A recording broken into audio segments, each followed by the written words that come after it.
అందరికీ నమస్కారం అండి. సాయి సుజాత బీవీ ఛానల్కి స్వాగతం. ఈరోజు నేను మీకు ఒక చార్ రెసిపీ చేసి చూపించాలి అనుకుంటున్నానండి. అది ఆంధ్ర స్పెషల్ రెసిపీ అండి. ఆంధ్ర ఉలవచారు అండి. ఉలవచారు అంటేనే మనకు ఫస్ట్ గుర్తొచ్చేది ఆంధ్రానే కదా. ఇది ఆంధ్ర స్పెషల్ అండి. చాలా టేస్టీగా ఉంటుంది, నిలువ కూడా ఉంటుంది. మనము 4-5 డేస్ నిలువ కూడా పెట్టుకోవచ్చు.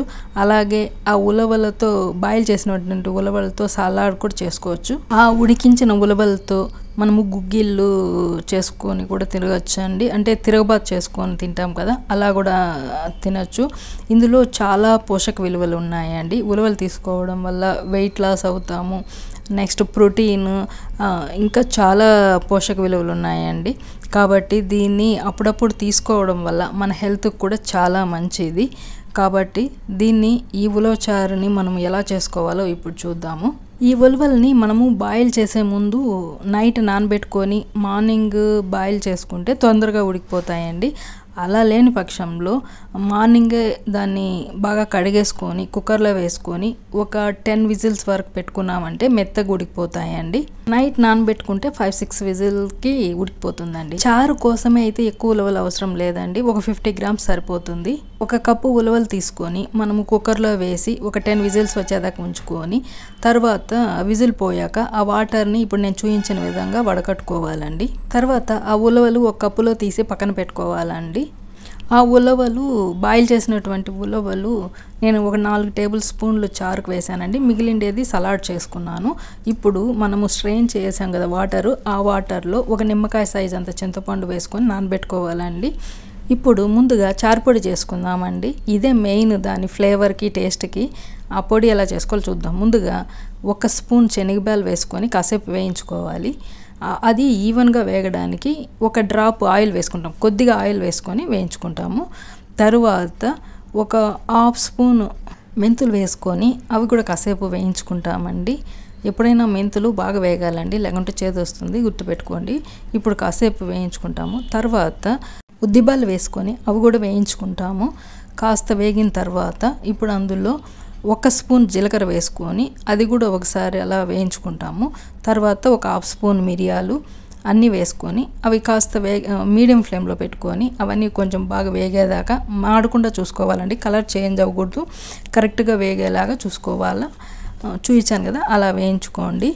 తర్వాత చివరగా 2 స్పూన్ల ధనియాలు వేసుకొని అవి కూడా వేయించుకోవాలండి. అవి ఎక్కువసేపు ఏం వేగాల్సిన పని లేదండి.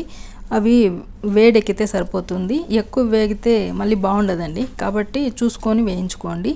అవి వేగిన తర్వాత 2 లవంగాలు, చిన్న చెక్క అండి, చిన్న ముక్క, నేను చూపించినంత వేసుకోండి చాలు. లవంగాలు కూడా ఎక్కువ వేయకూడదు, 2 వేయాలి.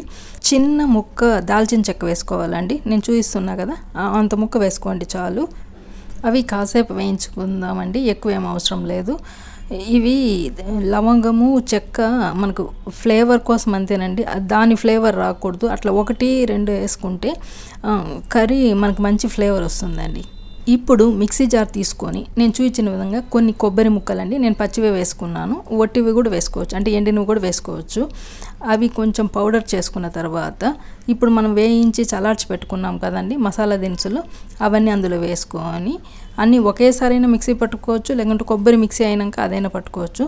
అందులో 2 స్పూన్ల కారపొడి, 1/2 స్పూన్ పసుపు వేసుకొని మిక్సీ పట్టుకుంటామండి. మెత్తని పౌడర్ లాగా మిక్సీ పట్టుకుంటాము.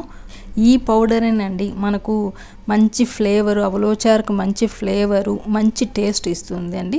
అదే మిక్సీ జార్లో ఆ పొడి పక్కకు తీసుకొనైనా మిక్సీ వేసుకోవచ్చు, లేకుంటే ఆ పొడిలోనే మనము ఉడికించుకున్నాం కదండి ఉలవలు, నేను ఇప్పుడు చూపించిన స్పూన్తో 1.5 స్పూన్, అది పెద్దదండి స్పూను, అంటే దాదాపు 4-5 టేబుల్ స్పూన్లు పడుతుంది అన్ని ఉలవలు ప్లస్ ఇందాక మనం నానబెట్టుకున్నాం కదా చింతపండు, అది వేసి మిక్సీ పట్టుకోవాలండి.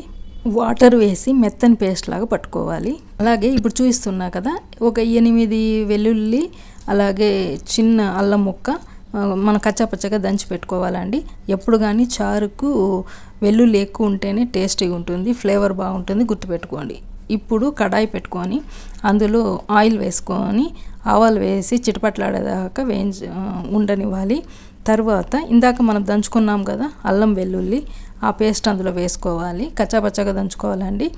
దాన్ని కాసేపు వేయించుకోవాలి. ఎక్కువ ఏం వేయాల్సిన పని లేదు, జస్ట్ అలా వేయించుకొని అది వేగిన తర్వాత కాస్త లైట్గా వేగాలంతే. ఇప్పుడు 2 ఎండుమిరపకాయలు తుంచుకొని అందులో వేసుకోవాలి.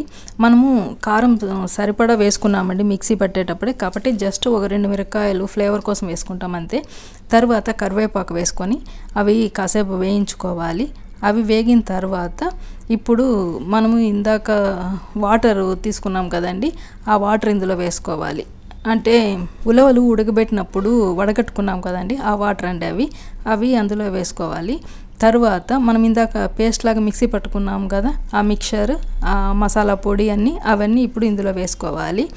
అది మొత్తం తీసేసి అందులో వేసుకొని అది కలయదిప్పుకోవాలి. అందులో బాగా కలిసిపోయేలాగా కలయదిప్పుకోవాలి.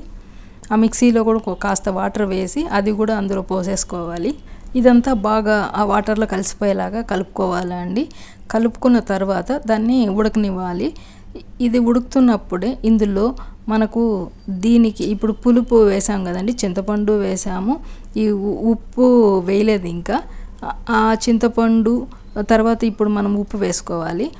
ఇప్పుడు ఆ పులుపుకు తగ్గట్టు మనం ఆల్రెడీ కారం సరిపోతుందండి, మనం చేసే కన్సిస్టెన్సీకి కారం సరిపోతుంది. ఇప్పుడు ఉప్పు కూడా వేసాము. ఇప్పుడు ఆ పులుపుని మనం అడ్జస్ట్ చేసుకోవాలి. ఈ పులుపుకి తగ్గట్టు కారము, ఉప్పు అన్నీ సరిపడాలి చూసుకోవాలి. తర్వాత ఇంగువ మీరు తిరుగుబాతులో అయినా వేసుకోవచ్చు, నేను ఇప్పుడు వేసానండి, అప్పుడు మర్చిపోయాను. ఇప్పుడు ఆ వాటర్ మనకు ఆ పులుపుకి తగ్గట్టు ఎంత వాటర్ కావాలో అంత వాటర్ వేసుకోవాలండి. వేసుకొని ఉప్పు కారాలు చూసుకోవాలి. ఏవైనా తక్కువ ఉంటే ఈ కండిషన్లోనే వేసుకొని టేస్ట్ చూసుకోవాలి. అంటే ఉప్పు కారం పులుపు కరెక్ట్ సరిపోవాలండి, అప్పుడే టేస్ట్ వస్తుంది.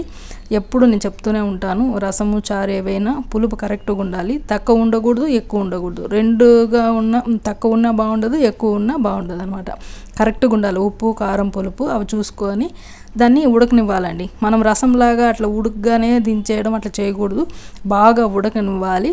తర్వాత లాస్ట్లో కొత్తిమీర వేసుకొని సర్వింగ్ బౌల్లో తీసుకుంటే ఎంతో టేస్టీ అయిన ఉలవచారు రెడీ అండి. ఇందులో మనము ఎటువంటి ఆనియన్స్ చెడిపోయేటివి ఏంటి వేయలేదండి, కాబట్టి 1 వీక్ అయినా కూడా బాగుంటుందండి. కాకపోతే ఎవ్రీడే మనము ఈవినింగ్ నైట్ ఉడకబెట్టేసి చల్లగా అయిన తర్వాత ఫ్రిడ్జ్లో పెట్టుకోవాలండి.